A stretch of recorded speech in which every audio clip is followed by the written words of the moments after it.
ইসলাম শিখিয়েছে শেষ নিঃশ্বাস পর্যন্ত তোমাকে লড়ে যেতে হবে। এই পৃথিবীতে কেউ কাউকে জায়গা করে দেয় না, জায়গা করে নিতে হয়। এই পৃথিবীটা the life is not a bed of roses, এটা ফুল বিছানো কোনো ফুল সজ্জা নয়, এটা কণ্টকা কীর্ণ। কেউ আপনার স্পেস করে দিবে না, কেউ আপনাকে সুযোগ করে দিবে না, কেউ আপনার জায়গা করে দিবে না, বরং আপনি জায়গা করে নিলে টাইনা নিচে নামা। মারিয়াম আলাইহিস সালাম, যার নামে আল্লাহ তাআলা কোরআনে একটা সূরা দিলেন, উনি পৃথিবীতে এমন একজন মহিয়সী নারী, যেই নারীর গর্ভে, যেই নারীর পেটের ভেতরে স্বামীর স্পর্শ ছাড়া সন্তান দিয়েছে কে? সাইয়েদনা ঈসা আলাইহিস সালাম পেটে আসলেন। মারিয়াম আলাইহিস সালাম লজ্জা পেলেন। আয় কেমন করে এলাকাবাসীদের কাছে আমি আমার মুখ দেখাবো? বিয়ে করি নাই, স্বামী নাই, বিয়ে হয় নাই, স্বামী নাই, কিন্তু পেটে সন্তান চলে এসেছে। হায় এলাকায় কেমনি মুখ দেখাবো? লজ্জায় পড়ে মারিয়াম আলাইহিস সালাম এলাকা থেকে চলে গেলেন। কি অবাক করা কাণ্ড! বাচ্চা ভূমিষ্ঠ হওয়ার জন্য, বড় হওয়ার জন্য 6 মাস 7 মাস লাগে নাই, পেটে বাচ্চা আসার সাথে সাথে বাচ্চাটারে বড় করে দিয়েছে কে? সাইয়েদাতুনা মারিয়াম আলাইহিস সালাম এবার বসে বললেন, বুঝতে আরম্ভ করলেন প্রেগন্যান্সির পেইন উঠেছে।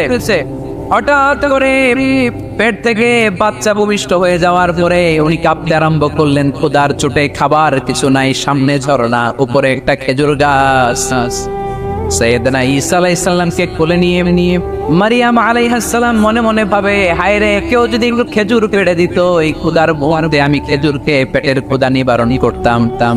রব্বুল আলামিন মারিয়ামকে উদ্দেশ্য করে আয়াত নাযিল করে দিলেন, ওয়া হুজ্জি ইলাইকি বিজিযি'in নাখলাতি তুসাকিত আলাইকি রাতাবান জানিয়া। কোরআন সাক্ষী, হুজ্জি ইলাইকি বিজিযি'in নাখলা, এর মানে হচ্ছে মারিয়াম কেউ পেড়ে দিবে না, একটু কষ্ট করে হাতটা উঁচু করে খেজুরের ডালা ধরে ঝাঁকুনি মারো, টসটসে কাঁচা পাকা খেজুর নিচের দিকে পড়বে, তারপর তুমি তুলে খাবে। সুবহানাল্লাহ পড়ে। আল্লাহ চাইলে অটোমেটিক্যালি কারামাত হিসেবে খেজুরগুলো নিচে ফেলতে পারতেন না? কথাগণ খেজুরগুলো অটোমেটিক্যালি নিচের দিকে পড়ছে? পড়ে নাই। আল্লাহ শিক্ষা দিয়েছে, যেই পরিস্থিতিতে থাকো না কেন তোমাকে শ্রম ব্যয় করে, কষ্ট করে তোমার উপার্জন করতে হবে, রিজিকের বন্দোবস্ত করতে হবে। চিল্লায় বলেন ঠিক কিনা? ইসলাম আমাদেরকে এটাই শিখিয়েছে, কাজে লজ্জা নাই। আবার বিশ্বনবী বললেন, ইন খামাতিস সাআ ওয়া ফি ইয়াদি আহাদিকুম ফাসিলাতুন, তোমাদের কারো হাতে যদি একটা চারা বীজ থাকে, সে যদি দেখে কিয়ামত হতে শুরু করেছে, ফা ইন ইসতাতাআ আন ইয়াগরিসাহা ক্বাবলা আন তাকুমাস সাআ ফালইয়াগরিসহা, কারো হাতে একটা চারা বীজ নিয়ত করেছে, চারা বীজটা রোপণ করবে। ইন দা মিন টাইম দেখলো কিয়ামত হতে শুরু করেছে, বিশ্বনবী বললেন, যদি তোমার সুযোগ থাকে কিয়ামত হওয়ার আগে চারা বীজটা রোপণ করে দাও। কথা বুঝতে পেরেছেন? আপনার হাতে একটা চারা বীজ, আপনি প্ল্যান করেছেন এই চারা বীজটা রোপণ করবেন। ইন দা মিন টাইম দেখলেন কি হওয়া শুরু হয়েছে? ইযা যুলজিলাতিল আরদু জিলজালাহা, দ্য বিগেস্ট আর্থকোয়েক, ভূমিকম্প শুরু হয়েছে, কিয়ামত হয়ে যাবে। বিশ্বনবী বললেন, কিয়ামত হইতেছে ওদিকে, আর তোমার হাতে যদি চারা বীজ থাকে, দেরি করো না, কিয়ামত তোমার কাছ পর্যন্ত আসার আগে সুযোগ পেলে চারা বীজটা রোপণ করে দাও। বিষ্ণু ইসলাম বললেন, ইয়াকিরু শাইতানু আলা কাফিয়াতি রাসি আহাদিকুম ইযা নাম। খেয়াল করে শুনবেন লক্ষ্মীপুরের ভাইয়েরা, চমৎকার একটা হাদিস। আমরা যখন ঘুমোতে যাই, শয়তান আমাদের প্রত্যেকের মাথার পিছনে 3টা অলসতার গিট মারে। কয়টা? আওয়াজ করে বলেন 3টা অলসতার গিট মারে। ইয়াকিরু শাইতানু আলা কাফিয়াতি রাসি আহাদিকুম সালাসা হুকার, 3টা গিট মারে যখন আমরা ঘুমোতে যাই।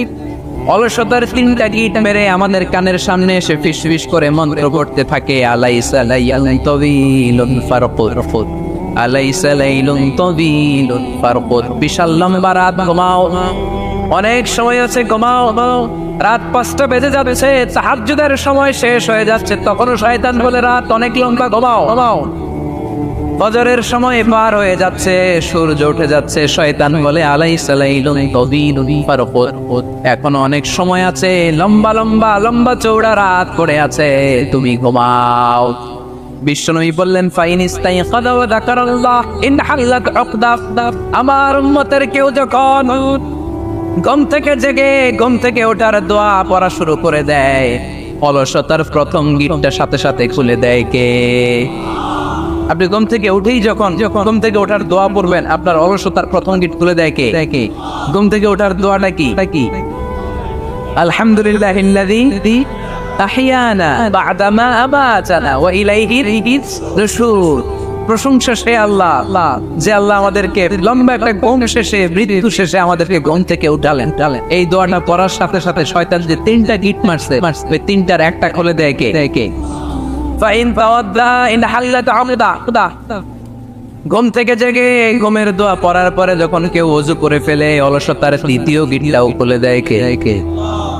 ওযু করার পরে ফাইন সাল্লাত ইন হাল্লাত উকদা, নামাজের মুসল্লায় দাঁড়িয়ে যখন নামাজ শুরু করে দেয়, অলসতার 3 নাম্বার গিটটাও খুলে দেয় কে? 3টা গিট যখন খুলে দেয়, রাসূল সাল্লাল্লাহু আলাইহি ওয়াসাল্লাম বললেন ফাসবাহা নাশীতাল কলব, নাশীত। তখন মুমিন বান্দা সজীব হয়ে ওঠে, প্রাণবন্ত হয়ে ওঠে, উচ্ছ্বসিত হয়ে ওঠে। ওয়া ইল্লা খাবিসান নাফসি কাসলান, আর যদি ঘুমিয়ে থাকে 3টা গিট তার মাথার পেছনে শয়তানের অলসতার লেগে থাকে, তাহলে তার দিনটা শুরু হয় অলসতা দিয়ে, আর সে হয় অলসতার রাজা। চিল্লায় কোন ঠিক কিনা? এজন্য আমরা যদি অলস হতে চাই না, কর্মঠ হতে চাই, আমরা আজকে অলসতাকে নো বলে যাবো এই মাহফিল থেকে। অলসতাকে আমরা কি বলবো? আওয়াজ করে বলতে হবে। অলসতাকে কি বলবো আমরা? মুমিনের জীবনে কোনো অলসতা নাই। অলস হয় মুনাফিকরা। অলস হয় কারা? চিল্লায় বলতে হবে। মুমিনরা অলস হয়।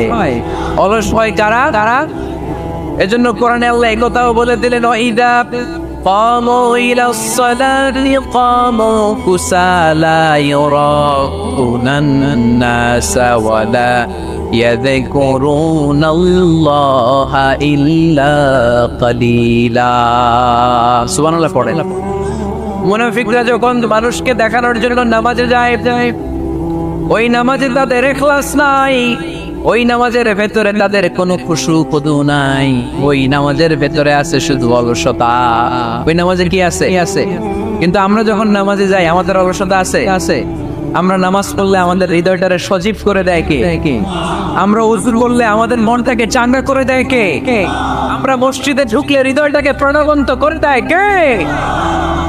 মুমিন তো নামাজে গেলে চাঙ্গা হয়, মুমিন ওযু করলে চাঙ্গা হয়। কোন নবীরা কি অলস ছিলেন? পৃথিবীতে কোন নবী অলস ছিলেন? সব নবী কর্মঠ ছিলেন। বিষ্ণু ইসলাম বললেন মা বাআসাল্লাহু নাবিয়্যান ইল্লা রাআল গানাম। এই পৃথিবীতে এমন কোন নবী নাই যেই নবী বকরি চড়ায় নাই। কি চড়ায় নাই? বকরিরে আপনারা লক্ষ্মীপুরের ভাষায় কি বলেন? ছাগল। তো পৃথিবীতে এমন কোন নবী নাই যেই নবী কি চড়ায় নাই? ছাগল চড়ায় নাই। সাহাবারা বললেন, ইয়া রাসূলুল্লাহ আনতা কাযালিক, আপনিও ছাগল চড়াইছেন? বিষ্ণু ইসলাম বললেন, না, আমিও ছাগল চড়িয়েছি। ওয়া ইন্নী আরাআহা আলা খারারিজি আহলি মক্কা, আমি তো মক্কাবাসীদের অল্প কিছু পয়সার বিনিময়ে তাদের ছাগলগুলোকে চড়িয়ে দিতাম। সুবহানাল্লাহ পড়বেন না? বিষ্ণু ইসলাম ছাগল চড়াতে। ছাগল চড়ানো সহজ কাজ না কঠিন কাজ? কেন কঠিন এটা? হ্যাঁ, টেরা খুঁটি মারে। হ্যাঁ, কি করে? বসে থাকতে হয়। তো ছাগল যারা পালে তারা জানে ছাগল পালা কত কষ্ট। ওরে ডানে টান দিলে কই যায়? রশি ধরে বায়ে টান দিলে কই যায়? সামনে টানলে কই যায়? পিছনে টানলে কই যায়? সারা সন্ধ্যা আপনি সময় পান না এটার গোসল করাবেন। ভাবলেন আজকে জুমার দিন আমিও গোসল করি, এটারও গোসল করাই। এটারে আপনি পুকুর কাটেন দিবেন, টান দিয়েছেন, ওর বাপের কিরা ও 1 ইঞ্চিও সামনে যাবে না। ঠিক কিনা? এটারা প্রাণী আল্লাহর কি মহিমা। আল্লাহ তাআলা পৃথিবীর সবচেয়ে শ্রেষ্ঠতম মানুষদেরকে ছাগল চড়িয়ে ছেড়েছেন। ঠিক কিনা? মা বাআসাল্লাহু নাবিয়্যান ইল্লা রাআল গানাম। এই পৃথিবীতে এমন নবী ছিল না যে নবীরা ছাগল চড়ায় নাই। আল্লাহ বোঝাতে চাইলেন ছাগল চড়ানো অনেক কষ্টের কাজ, অনেক ধৈর্যের প্রয়োজন। এখন নবীরা তোমরা ছাগল চড়াও, কিছুদিন পর ছাগলের চেয়েও টেরা জাতি মানুষ চড়াইতো। মানুষের মধ্যে টেরা আছে না নাই? ভালো বললে ভালোটা বুঝে না, ডানে যেতে গেলে বায়ে যায়। বায়ে যেতে বললে ডাইনে যায়, এরকম আছে না নাই? সম্মানিত ভাইয়েরা, সমস্ত আম্বিয়া আলাইহিস সালাম ওনারা কর্মঠ ছিলেন। সাইয়েদনা আদম আলাইহিস সালাম নিজ হাতে চারা গাছ রোপণ করে চাষাবাদের কাজ করেছেন। সুবহানাল্লাহ পড়েন। সাইয়েদনা ইব্রাহিম আলাইহিস সালাম চাষাবাদের কাজ করেছেন। সাইয়েদনা দাউদ আলাইহিস সালাম নিজ হাতে যুদ্ধের জন্য যে পোশাক পরতে হয়, যেটা পরলে গায়ের মধ্যে ছুরি মারলে ঢুকে না, ওই শিরস্ত্রাণ বানিয়েছেন, নিজ হাতে তলোয়ার বানিয়েছেন। সুবহানাল্লাহ পড়েন। সাইয়েদনা মুসা আলাইহিস সালাম ছাগল চড়িয়েছেন। সাইয়েদনা মুসা আলাইহিস সালামের মেজাজ নরম না গরম? নবীদের সবচেয়ে বেশি মেজাজ ওয়ালা নবী ছিলেন মুসা আলাইহিস সালাম। উনিও 8 থেকে 10 বছর সাইয়েদনা শুআয়ব আলাইহিস সালামের এরিয়াতে ছাগল চড়িয়েছেন। চিল্লায় বলেন সুবহানাল্লাহ। এজন্য নবীরা যেহেতু কাজ করেছেন, কর্মঠ ছিলেন, আমরাও কর্মঠ হব, ঠিক কিনা? সাহাবারাও কর্মঠ ছিলেন। বিশ্বনবীর সাহাবারাও ব্যবসা করতেন। সাইয়েদনা আবু বকরের বিশাল ব্যবসা প্রতিষ্ঠান ছিল। সুবহানাল্লাহ পড়েন। আপনারা হজ উমরা করেছেন কে? দেখি করছেন? মাশাআল্লাহ। যারা করেন নাই, আল্লাহ তাদেরকে আল্লাহর ঘর জিয়ারতের তুমি নসিব করো।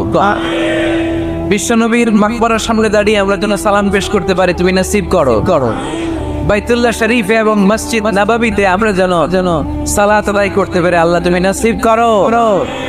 সাইয়েদনা আবু বকর রাদিয়াল্লাহু তাআলা আনহুর ব্যবসা প্রতিষ্ঠান ছিল মক্কার কাবা ঘরের পাশেই। উনার ব্যবসা প্রতিষ্ঠানগুলো যেখানে ছিল ঠিক ওইখানে সৌদি সরকার এখন শপিং মল বানিয়েছে। মসজিদ আবু বকর মক্কা শহরের যেখানে বহিরাগতরা এসে ওখানে ছাগল, ওখানে ঘোড়া, এগুলো রাখতো, আস্তাবল রাখতো। ঘোড়া আর ওট যেখানে রাখা হতো ঠিক ওই জায়গায় সৌদি সরকার ওটার পার্কিং লট বানায়। যেখানে আগে সাহাবাদের ব্যবসার জায়গা, ওইখানে বর্তমানে শপিং মল। যেখানে আগের সময়কাল সাহাবারা উট আর ঘোড়া রেখে বাঁধতো, ওইখানে এখন গাড়ি ঘোড়া রাখার ব্যবস্থা করা হয়েছে। সাইয়েদনা আবু বকর অনেক বড় ব্যবসায়ী ছিলেন। ওনার 20 টাকা দিয়ে হাবাসা থেকে আসা সাইয়েদনা বেলালকে তিনি 20,000 স্বর্ণ মুদ্রা দিয়ে উমাইয়া ইবনে খালাফের কবল থেকে তিনি মুক্ত করেছেন। সাইয়েদনা উসমান যুন্নুরাইন বড় ব্যবসায়ী ছিলেন।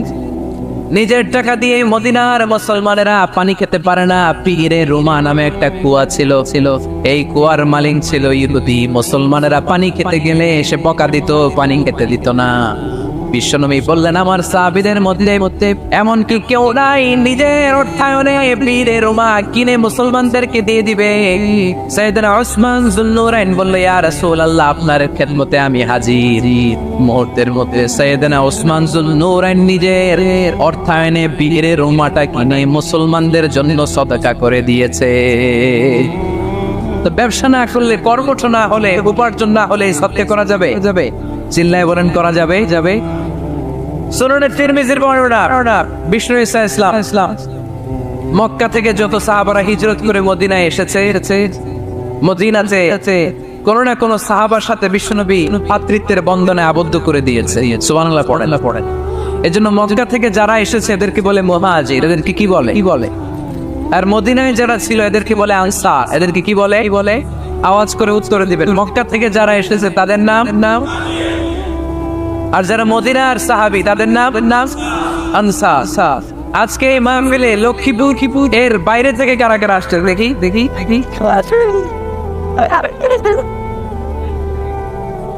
মাশাআল্লাহ, অনেক আসছে। আল্লাহ ভাইদেরকে তুমি কবুল করো, হাত নামান। এই যে লক্ষ্মীপুরের বাইরে থেকে যে ভাইরা আসছে তারা লক্ষ্মীপুরের মেহমান, ঠিক কিনা? মক্কা থেকে হিজরত করে যে সমস্ত সাহাবারা এসেছিল তারা ছিল মদিনার মেহমান। বিশ্বনবী এক মক্কার সাহাবীকে মদিনার এক সাহাবীর সাথে ভ্রাতৃত্বের বন্ধনে আবদ্ধ করেছেন। আব্দুর রহমান ইবনে আউফ রাদিয়াল্লাহু তাআলা আনহু, ওনার সাথে ভ্রাতৃত্বের বন্ধনে যে সাহাবীকে বিশ্বনবী আবদ্ধ করে দিলেন, ওনার নাম হচ্ছে সাআদ ইবনে রাবিয়া। মদিনার অনেক বড় ব্যবসায়ী। বিশ্বনবী বললেন, ও আব্দুর রহমান ইবনে আউফ, সম্পদ ছেড়ে দিয়ে, পরিবার ছেড়ে দিয়ে, স্থাবর সব ছেড়ে দিয়ে আল্লাহ রাসূলের ভালোবাসায় মক্কা থেকে মদিনায় এসেছো। মদিনায় তোমার চিন্তা নাই, সাদ ইবনে রবিকে আমি তোমার ভাই বানিয়ে দিলাম। সাদ ইবনে রবি তোমার আপন ভাইয়ের মতো। সাদ ইবনে রবি বলল, আব্দুর রহমান যে বলে তোমারে কোনোদিন দেখি নাই। তোমারে আমি চিনি না, তোমার নাম শুনি নাই, কিন্তু বিশ্বনবী যে তোমার দায়িত্ব আমাকে দিয়েছে, আমার চেয়ে বড় ধনী এই মদিনার মধ্যে দ্বিতীয় কেউ নাই। আজ থেকে তুমি আমার ভাই, আজ থেকে তুমি আমার কি। আল্লাহ আমাকে যত সম্পত্তি দান করেছে তার অর্ধেক সম্পত্তি আমি তোমার নামে দিয়ে দিলাম। ও আব্দুর রহমান ইবনে আউফ, শুধু তাই নয়, রব্বুল আলামিন আমাকে দুইজন স্ত্রী দিয়েছে। কয়জন? তুমি দেখো আমার কোন স্ত্রীকে তোমার বেশি ভালো লাগে। যার নাম তুমি বলবে সাথে সাথে আমি তারে তালাক দিয়ে দিব। তার ইদ্দত পালন শেষে তুমি তাকে বিয়ে করে তোমার সাথে নিয়ে যাবা। সুবহানাল্লাহ, সুবহানাল্লাহ। কারণ বিশ্বনবী তোমার দায়িত্ব আমার কাছে দিয়েছে, তুমি আমার ভাই। আমি মদিনার সবচেয়ে বড় ধনী, আমার অর্ধেক সম্পদ আমি তোমারে দিয়ে আমার দুই স্ত্রীর এক স্ত্রীকে তোমারে দিয়ে দিব।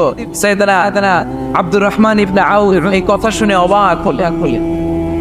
অবাক হয়ে উনিও এক অবাক কথা বললেন। উনি বললেন, লা হাজাতা লি ফি আখি, ও আমার প্রাণের ভাই, তোমার কথা শুনে আমার হৃদয়টা ভরে গিয়েছে, কিন্তু তোমার সম্পদেরও দরকার আমার নাই, তোমার স্ত্রীরও দরকার আমার নাই। বারাকাল্লাহু ফি মালিক ওয়া লি আহলিক, আল্লাহ তোমার মালেও বরকত দেখ, তোমার সম্পদেও বরকত দেখ। তুমি শুধু একটু কষ্ট করবা। কি কষ্ট? দুল্লানি আলা সুক, show me the way to the market. সেই মদিনায় কোনো মার্কেট আছে কিনা, শপিং মল আছে কিনা, ব্যবসা প্রতিষ্ঠান আছে কিনা আমার দেখায় দাও। সুবহানাল্লাহ পড়ে। আমরা হইলে কি করতাম? লক্ষ্মীপুরে যারা আসছে এদের একজনের যদি বলা হয়, ভাই আপনি এখান থেকে লক্ষ্মীপুরের ভাই, আমার অর্ধেক সম্পদ আপনারে দিয়ে দেবে, কি করবে? পায়ের উপর পা তুলে খাবে আর বলবে কি আনন্দ, আকাশে বাতাসে। ঠিক কিনা? এরপরে যদি বলি, ভাই আমার দুই বউ যেটারে সুন্দর লাগে বলেন তালাক দিয়ে দেই, নিয়ে যান, কি বলবে?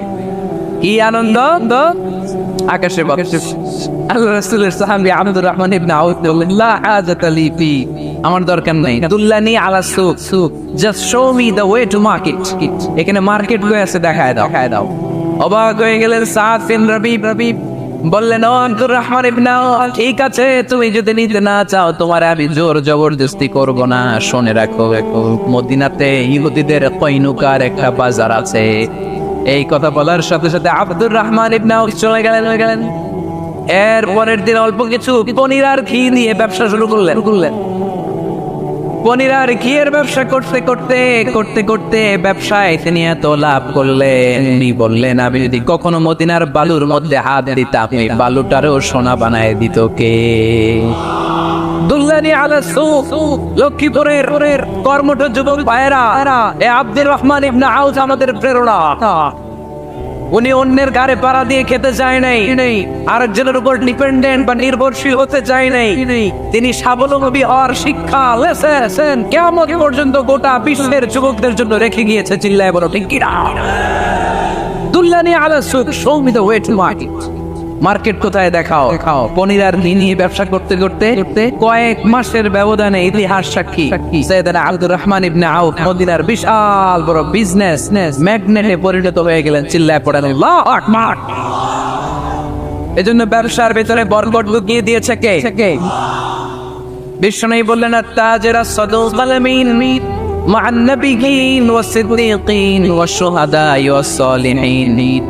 আমানতদার ব্যবসায়ী তারা সাধারণ কোনো মানুষ নয়, কিয়ামতের দিন নবীদের সাথে হাসর হয়ে যাবে। আপনারা যারা ব্যবসা করেন, এটা সাধারণ বিষয় নয়। বিষ্ণু ইসলাম নিজেও ব্যবসায়ী ছিলেন। ওনার জীবনের প্রথমে তিনি খাদিজা রাদিয়াল্লাহু তাআলা আনহার ব্যবসার স্টাফ হয়ে কাজ শুরু করেছেন, এরপর নিজে ব্যবসা শুরু করেছেন। এরপরে খাদিজাতুল কুবরা রাদিয়াল্লাহু তাআলা আনহা সব সম্পত্তি বিয়ের পরে বিশ্বনবীর পায়ের সামনে ঢেলে দিয়েছে।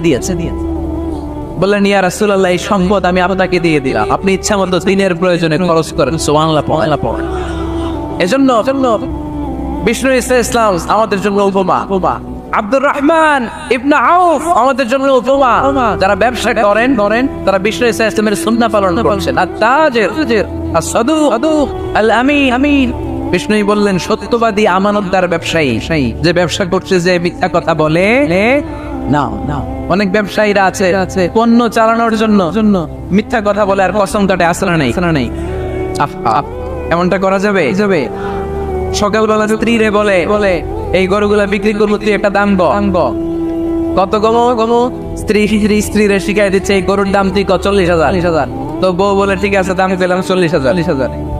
এরপরে বাজারে যখন গরু বিক্রি করতে যায়, একজন যখন বলে যে ভাই এটা 30,000 টাকা দিয়ে কিনবো। ভাই আল্লাহর কসম, সকালে একজন 40,000 দাম কইছে, আমি দেই নাই।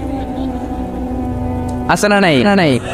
কৌশল করে বউরে শিখাইছে সকালে, তুই দাম কর 40,000। তো বাজারে সকালে একজন দাম করছে, দাম করে কইছে 40,000 দেই নাই, আপনারা 30,000 কেমনে দেই?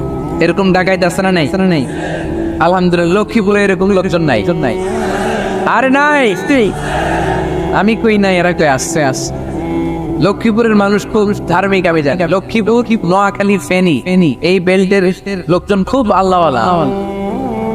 এদের মধ্যে আল্লাহর সংখ্যা বেশি,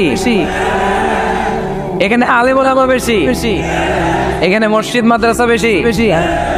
এই জন্য এই জেলাগুলোতে আল্লাহর রহমত বেশি। আল্লাহ তুমি এই জেলার ছেলেপেলেদেরকে, এই জেলার লোকদেরকে তুমি কবুল করো, মা বোনদেরকে তুমি কবুল করো। সম্মানিত ভাইয়েরা, এজন্য আজকের মাহফিল থেকে আমরা যেটা শিখলাম সেটা হচ্ছে পরিশ্রমে কোনো লজ্জা আছে? আমরা কাজ করে খাও, ঠিক কিনা? Never under estimate any job. যুবক ভাইয়েরা, লক্ষ্মীপুরের যুবক ছেলেরা, শুনতেছ? এরকম আওয়াজ করতে হবে, কান খাড়া করে শোনো। Never under estimate any job. কোন চাকরিকে ছোট করে দেখা যাবে whether it's small or big, you don't care.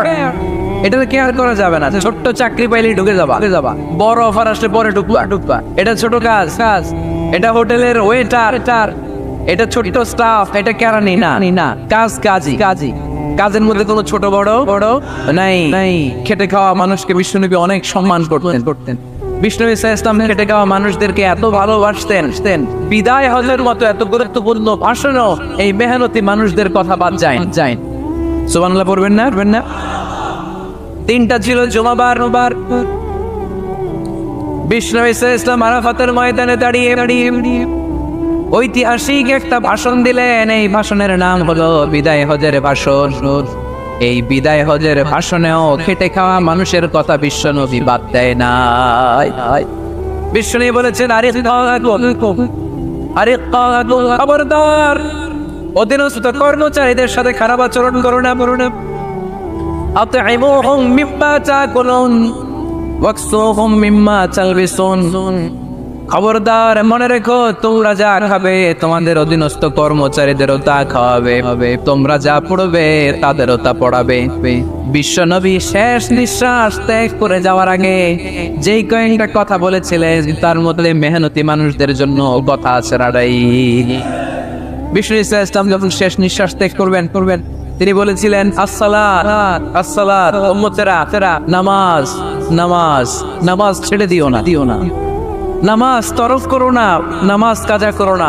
আর বলেছিলেন, ওমা মালাকাত আইমানুকুম, অধীনস্থ কর্মচারীদের সাথে খবরদার খারাপ আচরণ করো না। যারা কর্মচারীদের সাথে খারাপ আচরণ করে, যারা মানুষের কাছ থেকে শ্রম নিয়ে কাজ করিয়ে টাকা দেয় না, কিয়ামতের দিন তাদের বিরুদ্ধে মামলা দায়ের করবে কে করবে? হাদিসে উদ্দেশ্যি সাক্ষী বিষ্ণু ইসলাম বলেন, আল্লাহ তাআলা ফরমান, আনা খাসমুহুম সালাতাতুন আনা খাসমুহুম ইয়াউমাল কিয়ামা।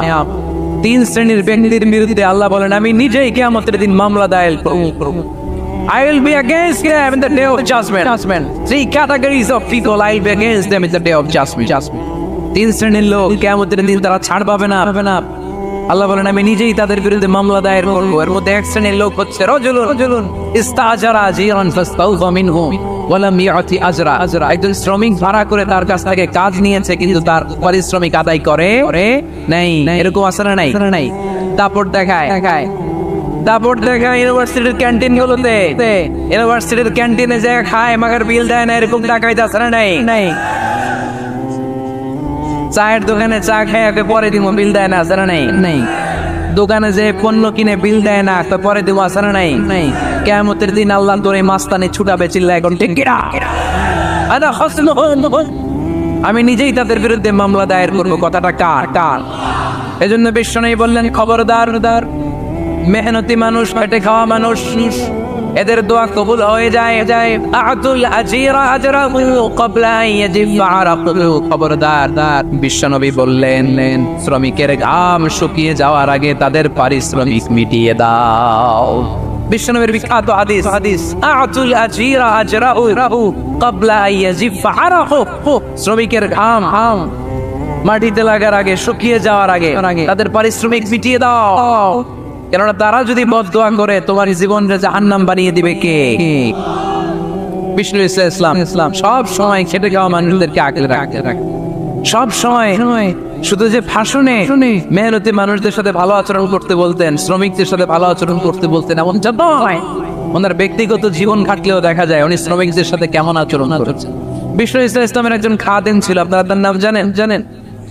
কি নাম? সবাই বলেন আনাস। আওয়াজ করে বলেন বিষ্ণুনবীর খাদেমের নামটা কেমন লাগে? ভালো লাগে? ছেলে হইলে রাখবেন তো? রাখবেন। অনেকে আমার জিজ্ঞেস করেছে আমার একটা ছেলের নাম বলেন। এই এলাকার যদি কারো সম্ভাব্য আগন্তুক 1 মাস পরেই ছেলে পৃথিবীতে আসবে, এর নাম রাখবেন আনাস। নাম কি রাখবেন? খাদিম রাসূলুল্লাহ, আল্লাহ রাসূল সাল্লাল্লাহু আলাইহি ওয়াসাল্লামের খাদেম। এই খাদেমের কাছ থেকে একটু শুনেন ওনার মালিক কেমন ছিল। শুনবেন? নাকি কষ্ট হচ্ছে? সম্মানিত ভাইরা খেয়াল রাখবেন, কোন পীর সাহেবের ব্যাপারে যদি আপনি রিপোর্ট চান, পীর সাহেবের বউয়ের কাছ থেকে শুনতে। কথা কয় না, বোঝে নাই বোধহয়। একজন পীর সাহেব হুজুর উনি কেমন, রিপোর্ট নেবেন কার কাছ থেকে? বউয়ের কাছ। একজন বড় সাহেব, বড় নেতা, তার ব্যাপারে যদি রিপোর্ট পেতে চান, আমি কয়েকটা জায়গা বলে দিই, এই জায়গাগুলো থেকে রিপোর্ট নেবেন। 1 নাম্বার তার ড্রাইভার, 1 নাম্বার। 2 নাম্বার তার বাড়ির দারোয়ান, 2 নাম্বার। 3 নাম্বার তার খাদেম, 3 নাম্বার। 4 নাম্বার তার ঘরের কাজের মেয়ে, 4 নাম্বার। এদের কাছ থেকে আসল রিপোর্ট পাওয়া যায়, ঠিক কিনা? মাসালুল জান্নাতিল্লাতী وعد المتقون فيها أنهار من ماء غير آس وأنهار من لبن لم يتغير طعمه وأنهار من خمر لذة للشاربين وأنهار من عسل مصفى سبحان الله জান্নাতে যারা ঢুকবে, জান্নাতের গলায় যেন, জান্নাতীদের গলায় যেন কোনো তৃষ্ণা না লাগে, এজন্য আল্লাহ তাআলা জান্নাতের ভেতরে 4 ধরনের সারাবান তাহুরার ঝর্ণা রাখবেন। কয় ধরনের? 1 নাম্বার হচ্ছে মিনারেল ওয়াটারের ঝর্ণা। মিনারেল ওয়াটার খান আপনারা? কোনটা খান? মাম খান, কেউ ফ্রেশ খায়, আর অ্যাকুয়াফিনা, আর কি খান? স্পা, আর কিনলে, এটা সবচেয়ে ভালো, এটার মধ্যে ঝামেলা কম, এটা টেস্ট করে জানা গিয়েছে। কিনলে খাবেন, কোকা-কোলা কোম্পানির, এটা ভালো পানি। কিনলে সবচেয়ে purified water ever in Bangladesh. বাংলাদেশে পাওয়া পরীক্ষিত সবচাইতে বিশুদ্ধ পানি হচ্ছে কিনলে। তো একজনকে মার্কেটিং করে দিতেছে হুজুরে। ভালো জিনিসের প্রশংসা করতে হয়, ঠিক কিনা? তো জান্নাতে যারা যাবে তাদের জন্য আল্লাহ তাআলা 4 ধরনের সারাবান তাহুরা রাখবে। সুবহানাল্লাহ কইবেন না? 1 নাম্বার মিনারেল ওয়াটার, মিনারেল ওয়াটারের ঝর্ণা, আপনি ওখান থেকে দেদারসে পান করবেন। নাম্বার 2 দুধের ঝর্ণা, ফ্রেশ মিল্ক এর ঝর্ণা থাকবে। নাম্বার 3 মধুর ঝর্ণা, মধু খাবেন বেশি বেশি, মধুর মধ্যেও শিফা আছে। এই কোরআনে 2টা জিনিসের ক্ষেত্রে আল্লাহ উল্লেখ করেছেন শেফা। এক হচ্ছে কোরআনটা নিজেই শেফা, সুবহানাল্লাহ। আর হচ্ছে দুধ, আর হচ্ছে মধুর ভিতরে শেফা আছে না নাই? আছে। তো বিশুদ্ধ পানির ঝর্ণা, দুধের ঝর্ণা, মধুর ঝর্ণা, আরেকটা থাকবে মদের ঝর্ণা। সুবহানাল্লাহ বাড়িতে গিয়ে বললেন, দুনিয়াতে মদ খাওয়া হারাম করছে কে? আর ওই আল্লাহ জান্নাতে আপনাদেরকে মদ খাওয়াবে। বোতলের মদও আছে, এটার নাম রাহিকুম মাখতুম, সিল্ড ওয়াইন। মিজাজুহা কাফুরা, কর্পূরের ফ্লেভার থাকবে। মিজাজুহু মিন তাসনিমের ফ্লেভার থাকবে। মিজাজুহা জানজাবিলা, জিঞ্জার ফ্লেভার, আদার ফ্লেভার থাকবে। সুবহানাল্লাহ পড়েন। কিন্তু ওই মদ খেলে মুখে দুর্গন্ধ হবে না, মাথায় মাতলামি আসবে না। আল্লাহু আকবার। কারণ ওই মদটা জান্নাতের যে সুন্দর সুন্দর সুঘ্রাণওয়ালা গাছ আছে, ফুল আছে, ওই ফুলের নির্যাস থেকে আল্লাহ বানাবেন। সুবহানাল্লাহ পড়েন। তো এই জন্য এই 4 ধরনের সুপেয় পানি আল্লাহ তাআলা জান্নাতীদের জন্য রাখবেন। এর চেয়ে দামি একটা পানি রাখবেন, ওইটার নাম হচ্ছে আল কাউসার। কি নাম? পড়েন, ইন্না আ'তাইনাকাল কাউসার ফাসাল্লি লিরাব্বিকা ওয়ানহার ইন্না শানিআকা হুয়াল আবতার। সুবহানাল্লাহ। কাউসারের একটা ঝর্ণা থাকবে, এই কাউসারের পানি আহলা মিনাল আসাল, হাউজে কাউসারের পানি মধুর চেয়েও মিষ্টি। আবিয়াদু মিনাল লাবান, দুধের চেয়েও সাদা। আবরাদু মিনাস সালজ, বরফের চেয়েও ঠান্ডা। এক ঢোক যে খাবে চিরকালের জন্য তৃষ্ণা মিটে যাবে। এই সবগুলো যেন আল্লাহ আমরা পান করতে পারি। আর জোরে পড়েন আমিন। জান্নাত এমন জায়গা, যে জায়গায় শুধু শান্তি আর শান্তি। জান্নাতে অশান্তি আছে? মারামারি, কাটাকাটি, কিলাকিলি, হরতাল, টেনশন, ব্যারাম আছে কি? আরাম। জান্নাতে আছে কি? নাই কি? ব্যারাম। আরামের জায়গা, কোনো টেনশন নাই। জান্নাতের ভিতরে রোদ নাই, বৃষ্টি নাই, ভূমিকম্প আছে?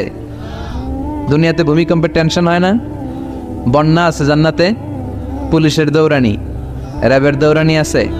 বাড়ি ভাড়ার টেনশন, বিদ্যুৎ বিল, গ্যাসের বিল, গমে ধরে না আমাদের, ঠিক কি না? জান্নাতে কোনো টেনশন নাই। জান্নাত হচ্ছে আরামের জায়গা। আপনারা যারা যাবেন জান্নাতে 60 হাত লম্বা হয়ে ঢুকবেন। আহলুল জান্নাতে জুরদা ওয়া মুরদা, জান্নাতীরা হবে পশমবিহীন। এই যে দুনিয়াতে দাড়ি রাখা ওয়াজিব বা সুন্নাতে মুআক্কাদা, কিন্তু জান্নাতীদের গালে কোনো দাড়ি থাকবে না, মোজ থাকবে না, গায়ে পশম থাকবে না। আবনাউ সালাসিন ওয়া সালাসিন, সব জান্নাতি পুরুষরা হবে 33 বছরের তাগড়া যুবক। আল্লাহ, এখানে যেমনি আমরা একত্রিত হলাম, তোমার জান্নাতেও যেন আমরা একত্রিত হতে পারি, তুমি তৌফিক দাও। আর জোরে পড়েন আমিন। এতগুলো কথা কোত্থেকে এসেছে জানেন? জিজ্ঞেস করেছিলাম সবচেয়ে দামি সূরা কোনটা? একজন বলছে বাকারা। বাকারা মানে গাভী, গাভী থেকে দুধ, দুধ থেকে জান্নাত। সুবহানাল্লাহ পড়েন। কোরআনের কথা শেষ হতে যায় না, ইন্টার রিলেটেড, তাই না? একটার সাথে আরেকটা মিলে থাকে। খেয়াল রাখবেন, আল্লাহর কথা রাসূলের কথায় কোনো ফাঁক ফোকর নাই, আছে? এজন্য এই দুইজনের কথাই আমরা মানব। বিদায় হজের ভাষণে বিশ্বনবী বলেছিলেন, লাকাদ তারাকতু ফীকুম আমরাইন লান তাদিল্লু মা তামাসসাকতুম বিহিমা কিতাবাল্লাহ ওয়া সুন্নাতা রাসূলি। আমি তো চলে যাব, রেখে যাব দুটো জিনিস, যদি দুটো জিনিসকে মেনে চলো কখনো বিভ্রান্ত হবে না। একটা হচ্ছে আল্লাহর কিতাব, আর একটা হচ্ছে বিশ্বনবীর সুন্নাত। এই দুইটা আমরা আঁকড়ে ধরবো। রাজি আছেন তো? পৃথিবী যেদিকে যাক, আমি থাকবো দুইটা নিয়ে, ইনশাআল্লাহ। পড়েন, কোরআনের সবচেয়ে দামি সূরা কোনটা বলেন? ফাতিহা। কিছু বলতেছে ফাতিহা, পিছনের ভাইরা কি বলবেন? হ্যাঁ, ইয়াসিন। আর আচ্ছা, এবার বলেন, আমি সহজ করে দিই, বলেন কোন সূরা না পড়লে নামাজ হয় না? এবার ক্লু পাইছে, এবার ক্লু পেয়েছে। এই সূরা ছাড়া নামাজ হয় না। আমি যদি পড়াই হবে না, এই মসজিদের ইমাম সাহেব পড়াইলে হবে না, কিন্তু বাইতুল মুকাররমের খতিব পড়াইলে আবার হবে। হবে না? শাইখ আব্দুর রহমান সুদাইস পড়ালে তো হবেই। খাইছে কত বড় মুফতি দেখছেন? ফতোয়া দিয়ে দিচ্ছে জি না, আসলেই হবে না। কারণ এটা এমন সূরা, এই সূরা না পড়লে নামাজ হয় না। বিশ্বনবী বুখারীর বর্ণনায় বলেছেন, আ'যামুস সুওয়ার ফিল কোরআন, কোরআনের সবচেয়ে দামি সূরা। এটা আমার বানানো কথা না, সবচেয়ে দামি সূরা। এই সূরার মতো সূরা কোরআনে তো নাই, তাওরাতের ভেতরেও নাই, ইনজিলের ভেতরেও নাই, জাবুরের ভেতরেও নাই। 60টা মাত্র আয়াত। কয়টা? কার কার মুখস্থ নাই? হাত তোলেন। সূরা ফাতিহা মুখস্থ নাই কার কার? হাত তোলেন। হিন্দু ভাই নাই কেউ? আমাদের অনেক মাহফিলে হিন্দুরা আসে, হিন্দুদেরও মুখস্থ। সুবহানাল্লাহ কইবেন না? এই দেশের অনেক হিন্দুরা কালেমা পড়ে জানেন, বিশেষ করে তুফানের সময় আরো বেশি পড়ে। কক্সবাজারে যখন জলোচ্ছ্বাস হয়, তখন মহেশখালীতে যে বৌদ্ধ মন্দির আছে, স্বর্ণ মন্দির, ওই বৌদ্ধ মন্দিরের গৌতম বুদ্ধের যারা অনুসারী, তারা নিচে নেমে আসে তুফান দেখে, আর বলে লা ইলাহা। ওরা বোঝে তুফান থেকে শুধু একটা কালেমাই বাঁচাতে পারে, আল্লাহ ছাড়া বিপদ থেকে কেউ বাঁচাতে পারে। আমি একবার লঞ্চের ভেতরে তুফানে পড়ছিলাম, তো লঞ্চ ডুবে যাবে তুফানের ধাক্কায়। তো দেখলাম লঞ্চের ভিতরে শুধু মুসলমানরাই জিকির করে না, হিন্দুরাও জিকির করে। তুফান থেমে যায়, জিকিরও থেমে যায়। কত বড় ডাকাইত! তুফান শুরু, জিকিরও, সবার মুখে এক চিৎকার, বাঁচাও। আমি বললাম, কে বাঁচাবে? কে? হুজুর আমনে। ভাবছে আমি দোয়া কালাম পড়লে বেঁচে যাবে। তো আমি বললাম, আমি যে বাঁচাবো, আমারে বাঁচাবে কে? মনে রাখবেন, কেউ বাঁচাতে পারে না, একজন ছাড়া। চিৎকার করে বলতে হবে, তিনি কে? কোরআনের সবচেয়ে দামি সূরার নাম সবাই বলেন। এই সূরাতুল ফাতিহার মাত্র 7টা আয়াত। কয়টা আয়াত? এই 7টা আয়াত নিয়ে কয়েক মিনিট একটু আল্লাহর রাস্তায় কুরবানি করা যাবে না? কান দুইটা খরগোশের মতো খাড়া করেন। খরগোশ কান খাড়া করে শুনে, এজন্য খুব পিন ড্রপ সাইলেন্ট, পিন পতন নীরবতাও খরগোশ কান দিয়ে শুনতে পায়। তো আমি যতক্ষণ আপনাদের খেদমতে কিছু কথা বলবো, কান দুটো খাড়া করে রাখতে হবে। পারা যাবে না? এই সূরাটা হচ্ছে আউয়ালু সূরা নাযালা কামিলান মিনাল কোরআন, কোরআনের সর্বপ্রথম নাজিল হওয়া পূর্ণাঙ্গ সূরা। এই সূরার আগে কোন সূরা পূর্ণাঙ্গ একসাথে নাজিল হয় নাই। কোন সূরার 5 আয়াত, 10 আয়াত, 20 আয়াত। আপনারা যে এখন সুন্দর কোরআন দেখতেছেন, বিশ্বনবীর সময় কি এই কোরআন ছিল? না। 23 বছরের লম্বা জিন্দিগিতে বিশ্বনবীর কাছে এই কোরআন নাজিল হয়েছে। পরবর্তীতে এটার কম্পাইলেশন করা হয়েছে, scripture, holy scripture, the Quran, whereof there is no doubt, no suspicion in it, and a guidance to those who are muttaqin. এটা এমন বই যেটাতে আল্লাহ কোনো ভুল রাখে নাই। মুত্তাকিনদের জন্য এটা পথ নির্দেশিকা হিসেবে আল্লাহ পাঠিয়েছে। পড়েন সুবহানাল্লাহ। তো সূরাতুল ফাতিহার আগে অনেক সূরা নাজিল হয়েছে, কিন্তু একটু একটু করে, পুরোটা একসাথে না। এই সূরাটা পুরোটা একসাথে সর্বপ্রথম নাজিল হয়েছে। এজন্য এই সূরাটারে আবার বলে ফাতিহাতুল কিতাব, মানে preface of the book, introductory সূরা। কোরআনটা খুললেই সর্বপ্রথম আপনার নজরে যে সূরাটা পড়বে, সূরাটার নাম সবাই বলেন সূরাতুল ফাতিহা। আবার বিশ্বনবী এটাকে বলেছেন কোরআনের মা। কি বলেছেন? চমৎকার একটা ইনফরমেশন না? মনে রাখতে হবে। তাহলে কোরআনের মায়ের নাম কি? মনে থাকবে? বলেন তো, সকল পৃথিবীর সব শহরের জনপদের মায়ের নাম কি? মাক্কাতুল মুকাররমা। তেমনি কোরআন আল কারীমের মায়ের নাম হচ্ছে সূরাতু আল ফাতিহা। এরপরে বিশ্বনবী বলেছেন এই সূরাটা হচ্ছে সূরাতুল ওয়াফিয়া, অখণ্ড সূরা। এই সূরাকে খণ্ড খণ্ড করে পড়া যায় না। কেউ প্রথম রাকাতে সূরাতুল ফাতিহার অর্ধেক, দ্বিতীয় রাকাতে বাকি অর্ধেক যে পড়ছে হইছে। কিন্তু কেউ প্রথম রাকাতে সূরা আর রহমানের 10 আয়াত, পরের রাকাতে বাকি 10 আয়াত। কোনো সমস্যা আছে?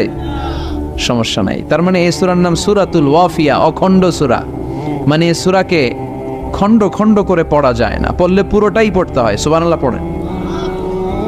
আবার এই সূরার আরেকটা নাম হচ্ছে সূরাতুদ দুআ, দোয়ার সূরা। কিসের সূরা? কেমন করে আল্লাহর কাছে প্রার্থনা করতে হয়, দোয়া করতে হয়, ফরিয়াদ করতে হয়, সে কথা এই সূরার ভেতরে আছে না নাই? কারণ এই সূরাতে আমরা প্রতিদিন একটা দোয়া করি, ইহদিনাস সিরাতাল, মানে কি? আল্লাহ আমাকে সরল সঠিক পথ দেখাও। আমাদেরকে পথ দেখায় কে? চিল্লায় বলেন, আমি যদি কোনো দিন পথে ভুলে যাই, হাত ছানি দিয়ে কাছে নিও, মমতার বন্ধনে আমায় বেঁধে সব ভুল ক্ষমা করে দিও। আমি যদি কোনো দিন পথে ভুলে যাই, হাত ছানি দিয়ে কাছে নিও, মমতার বন্ধনে আমায় বেঁধে সব ভুল ক্ষমা করে দিও। পড়ে না আমিন। আমরা যদি পথ ভুলে যাই, আমাদের পথ দেখায় কে? এজন্য এই সূরাটার নাম সূরাতুদ দুআ, প্রার্থনার সূরা। কেমন করে আল্লাহর কাছে প্রার্থনা করতে হয় এই সূরার ভেতরে আছে না নাই? এরপরে এই সূরার নাম হচ্ছে সূরাতুস সালাত, নামাজের সূরা। কিসের সূরা? সব সূরা ছাড়া নামাজ হয়, সূরাতুল ফাতিহা ছাড়া নামাজ হয়? বিশ্বনবী বললেন, লা সালাতা লিমান লাম ইয়াকরা বিফাতিহাতিল কিতাব। যে সূরা ফাতিহা তার নামাজে পড়ে না, তার নামাজ আল্লাহর দরবারে কবুল হয় না। এরপরে বিশ্বনবী বলেছেন এই সূরার নাম সূরাতুশ শিফা। সূরাতুশ শিফা, শেফার সূরা, আরোগ্য লাভ করার সূরা। অসুস্থ ব্যক্তির গায়ে এ সূরা পড়ে ফু দিলে সুস্থ করবে কে? বিশ্বাস হয়? বিশ্বাস হইতে হবে, ঈমান থাকতে হবে। ঈমান যদি পাক্কা হয় তাইলে কাজ করবে, তা না হইলে কাজ করবে না। অনেকে বলে হুজুর আমি তো কত সূরা ফাতিহা পড়ে ফু দিলাম, কই আমার পেটে ব্যথা তো ভালো হয় না। যেটা কইছে তুই একটা ডাকাত, ঠিক কি না? ওর ঈমান নাই, ওর ঈমানে ঝামেলা। ফু দেওয়ার মধ্যে বেশ কম আছে না নাই? কিছু লোক আছে সারাদিন ফু দিলে মোমবাতি নিবে না, আর কিছু লোক আছে ফু দিলে পানিতে আগুন ধরে যায়, আছে না নাই? বিশ্বনবীর ফুতে বরকত বেশি না কম? সাহাবারা বললো ইয়া রাসূলুল্লাহ সাল্লাল্লাহু আলাইহি ওয়াসাল্লাম, আমাদের কুয়ার ভেতরে পানি নাই, পানির লেয়ার অনেক নিচে নেমে গিয়েছে, পানি উঠাতে পারি না গো নবী, আপনি দোয়া করে দেন। বিশ্বনবী এসে অজু করলেন, অজুর কিছু পানি মুখে নিয়ে কুলি করে ওই কুলির পানি কুয়াতে ছেড়ে দিলেন। ছেড়ে দেয়া মাত্রই পাম্প মেশিন দিয়ে পানি উঠালে যেমনি লাফিয়ে লাফিয়ে পানি ওঠে, মুহূর্তের মধ্যে নিচের লেয়ারের কুয়ার পানি লাফিয়ে লাফিয়ে উপরে উঠতে শুরু করেছে। আরেক সাহাবী বললেন ইয়া রাসূলুল্লাহ ইয়া হাবিবাল্লাহ, আমাদের কুয়ার পানি বড্ড লবণাক্ত, লবণাক্ত পানি আমরা পান করতে পারি না, আপনি এসে দোয়া করে দেন যাতে কুয়ার লবণাক্ত পানিটা মিঠা পানি হয়ে যায়। বিশ্বনবী সাহাবীর সাথে গেলেন, ওযু করলেন, কুলির পানি কুয়াতে ছাড়লেন। 1000 বছরের লবণাক্ত কুয়ার পানি মুহূর্তের মধ্যে মিঠা পানি বানিয়ে দিল কে? এই সুন্দর ফুল সুন্দর ফল মিঠা নদীর বাহানি, আল্লাহ তোমার মেহেরবানি। তুমি কতই দিলে রতন, ভাই বেরাদর পুত্র স্বজন, ক্ষুধা পেলে অন্ন যোগাও, মানি চাই না মানি, আল্লাহ তোমার মেহেরবানি। পড়েন সুন্দর ফুল মিঠা নদীর পাহানি, আল্লাহ তোমার মেহেরবানি। সুবহানাল্লাহ পড়েন। বিশ্বনবীর ফুতে বরকত আছে না নাই? কারণ ঈমানটা ছিল তাজা। তাজা ঈমান থাকলে সব সম্ভব। চিল্লা এখন ঠিক কিনা? যে ঈমান প্রয়োজনে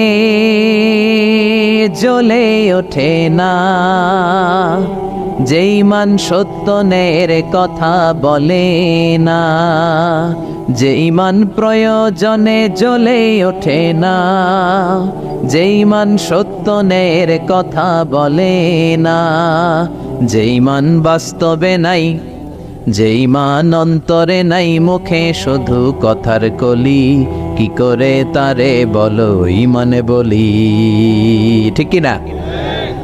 কি করে তারে বলো ঈমানে বলি, কি করে তারে বলো ঈমানে বলি। যে ঈমান দিন কায়েমের আন্দোলনের ধার ধারে না, যে ঈমান লেবাসধারী কোরআন হাদিস তাও পড়ে না, যে ঈমান খাজার নামে মাজার গড়ে ফুলুস কামায়, আছে না নাই? যে ঈমান শিরকিয়াতের আমল করে ভীত না হয়, যে ঈমান ঈমানে ভুলে নাস্তিকতার মঞ্চে ওঠে, আছে না নাই? যে ঈমান বাতিল মতের দোসর হয়ে ফায়দা লুটে, যে ঈমান শুধুই কেবল খায় দায় আনন্দ করে, যে ঈমান দেখে না যে আরাকানে ভাইরা মরে, যে ঈমান বাস্তবে নাই, যে ঈমান অন্তরে নাই, মুখে শুধু কথার কলি, কি করে তারে বলো ঈমানে বলি, কি করে তারে বলো ঈমানে বলি, কি করে তারে বলো ঈমানে বলি। চিৎকার করে বলেন ঠিক কিনা? তার মানে ঈমানে ঈমানে পার্থক্য আছে না নাই? আমরা পাক্কা ঈমানদার হতে চাই, আমরা পরিপূর্ণ মুমিন হতে চাই। যে ঈমান ছিল আবু বকরের অন্তরে, যে ঈমান ছিল ওমরে ফারুকের অন্তরে, আল্লাহ তুমি কবুল করো। তাহলে এই সূরা এমন সূরা যে সূরা পরে ফু দিলে অসুস্থরে সুস্থ করে দেয় কে? বিশ্বাস হয়? ঈমান আছে তো?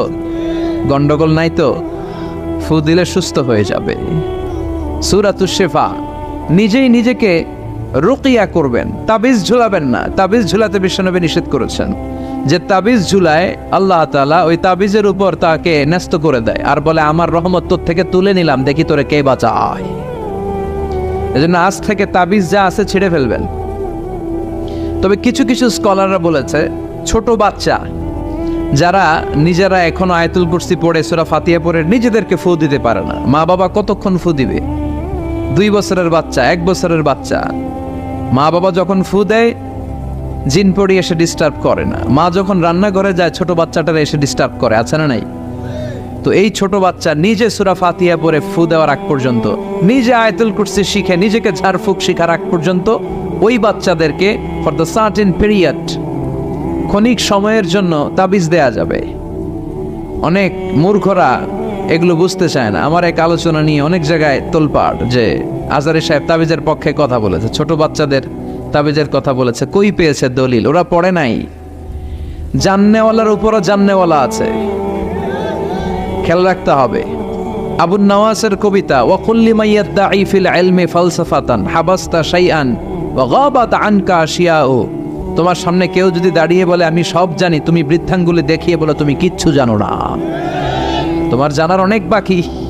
জাননেওয়ালার উপরও জাননেওয়ালা আছে। এজন্য স্কলাররা ছোট বাচ্চা যারা নিজেরা রুকিয়া করতে পারে না, মা বাবা রুকিয়া করে ফু দিলে ভালো, মা বাবা চলে গেলে ভূত পেত নিয়ে এসে আসর করে, আসে না নাই? ওই বাচ্চার সিকিউরিটির জন্য কোরআনের আয়াত দিয়ে তাবিজ দেয়া যাবে। কিন্তু ওই বাচ্চা যখন নিজে সূরা ফাতিহা শিখে যাবে, নিজে যখন আয়াতুল কুরসি শিখে যাবে, তখন ওই তাবিজ ছিঁড়ে ফেলতে হবে। কথা বুঝতে পেরেছেন? আল্লাহ সহি সমঝ দান করো। তো তাবিজ যারা পড়েন ছিঁড়ে ফেলবেন আজকে, রাজি আছেন তো? ছিঁড়ে কি করবেন? সূরা ফাতিহা পড়বেন, পড়ে ঝাড়ফুঁক চলবে আজকে থেকে। ঝাড়ফুঁক করা সুন্নাহ। আর তাবিজ দেয়া হচ্ছে বিদআহ, যেটা বিশ্বনবী শেখায় নাই, সাহাবারা শিখায় নাই, ওইটাতে আমরা যাব না। ঝাড়ফুঁক করবেন। আয়াতুল কুরসি পড়লে জিনবুত আসতে পারে? কথা বলেন। সূরা ফাতিহা পড়লে আর অসুস্থতা থাকতে পারে? বিশ্বনবীর সাহাবারা একবার সফরে বেরোলেন। সফরে বেরিয়ে হঠাৎ দেখলেন মরুভূমির মাঝখানে কিছু লোক জটলা পাকিয়ে রেখেছে, একটা লোক শুয়ে আছে। আবু সাঈদ আল খুদরি ছিলেন ওই সফরের লিডার। বললেন কি হয়েছে? তারা বলল আমাদের নেতাকে সাপে কামড় দিয়েছে, আরেক বর্ণনায় বিচ্ছু কামড় দিয়েছে, বিষের ব্যথায় আমাদের নেতা মারা যাবে। তারা নানা ধরনের বৈদ্যরাজ কবিরাজদেরকে এনে মন্ত্র পড়াচ্ছিল, সবাই মন্ত্র পড়ছিল, ছু মন্তর ছু কালিকুত্তার। ছোট বাচ্চারা পড়ে, বুঝানোর জন্য বললাম, তারা হয়তো অন্য কিছু পড়ছিল। তো এই যে এগুলো পড়ে ফু দিলে কি ভালো হয়? কথা কন, আরো রোগ বাড়ে, ঠিক কিনা? বাচ্চার হাতে 2টা, গলায় 3টা, কোমরে 4টা, এগুলোর ওজনেই তো বাচ্চা অসুস্থ হয়ে যাবে। কথা বুঝতে পেরেছেন? আবার কোমরে লাগা, এটারে কি বলে? কাইতন। কি কয়? তাগা। চাচাই বলতেছে তাগা। তাগা টাগা লাগাবেন না। সূরা ফাতিহা পড়ে আজকে থেকে ফু দিতে হবে। আমার মাইকের আওয়াজ নিশ্চয়ই শহরের অনেক দূর যাচ্ছে। মায়েরা বোনেরা শুনে রাখবেন, অসুস্থ আপনি সূরা ফাতিহা পড়ে ফু দেন।